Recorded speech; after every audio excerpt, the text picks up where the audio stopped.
Placé sous le thème « Armée et Nations Unies pour un Cameroun tourné vers la paix et la prospérité », cette célébration a réuni diplomates, membres de la communauté camerounaise et partenaires ivoiriens dans une ambiance fraternelle et solennelle. Dans son allocution, Marie-Yvette Koloko, ambassadeur du Cameroun en Côte d'Ivoire, a rappelé l'importance de la célébration. À son sens, c'est un moment de mémoire et de renouvellement des engagements envers la nation. Célébrer une fête nationale, c'est toujours un moment de mémoire, un moment d'unité. C'est aussi l'occasion pour nous de réfléchir sur notre parcours, de magnifier nos réussites, mais aussi de renouveler notre engagement envers notre nation, à continuer sans relâche d'œuvrer pour la paix, pour la sécurité, l'unité et le développement de notre pays. Le Cameroun, sous le leadership éclairé de son Excellence Paul Biya, président de la République du Cameroun, y travaille. Il fait du Cameroun une terre de solidarité, d'espoir, de progrès et d'opportunité. Cette journée nous offre ainsi la précieuse occasion de rendre un hommage appuyé aux forces de défense et de sécurité de notre pays, notamment l'armée, et à tous ceux qui, au quotidien, œuvrent à la préservation de la paix et de la stabilité.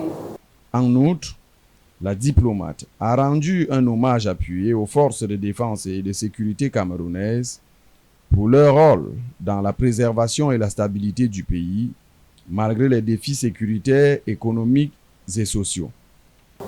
Le peuple camerounais reste fermement attaché aux valeurs de paix, d'unité et d'intégrité.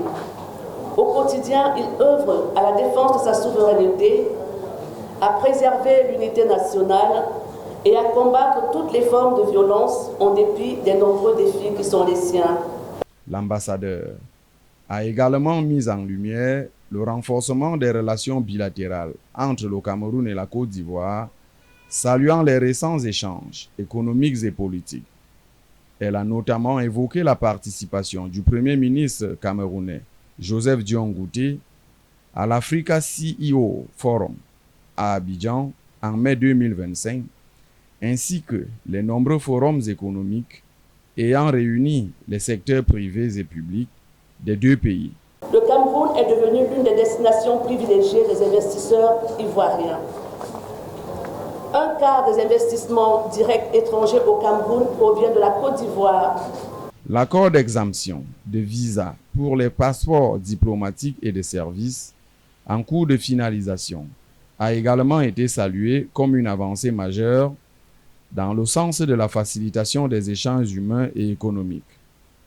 Dans un contexte préélectoral annoncé au Cameroun, Marie-Yvette Koloko a exhorté la diaspora à maintenir son engagement citoyen, particulièrement en vue des élections présidentielles d'octobre 2025 prochain.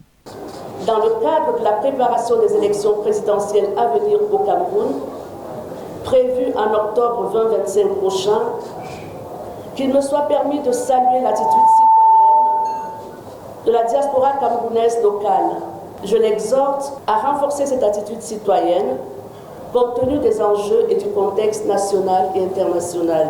Cette exhortation a trouvé écho des membres de la communauté camerounaise présents.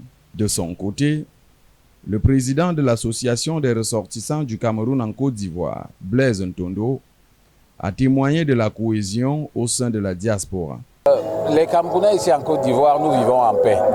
Nous vivons en paix et c'est en symbiose qu'à chaque événement, on se retrouve toujours ensemble, sans distinction de région, d'ethnie, ni de partis politiques. On se retrouve ensemble. L'exemple, le Premier ministre était ici il y a quelques jours. C'est tous les Camerounais qui sont sortis pour aller accueillir le Premier ministre, chef du gouvernement du Cameroun. on était ensemble, c'était la joie totale de savoir que notre Premier ministre est présent ici en terre ivoirienne. Le 20 mai, en Côte d'Ivoire, était aussi cette marque de collaboration diplomatique entre les deux pays. Le gouvernement ivoirien était représenté à cette cérémonie par Évariste Kofi Yapi, secrétaire général du ministère des Affaires étrangères, de l'intégration africaine et des Ivoiriens de l'extérieur. Cette 53e édition de la Fête nationale de l'unité aura donc été l'occasion de célébrer non seulement la résilience et les progrès du Cameroun, mais aussi les fructueux partenariats qui lient le Cameroun à ses voisins africains, en particulier la Côte d'Ivoire.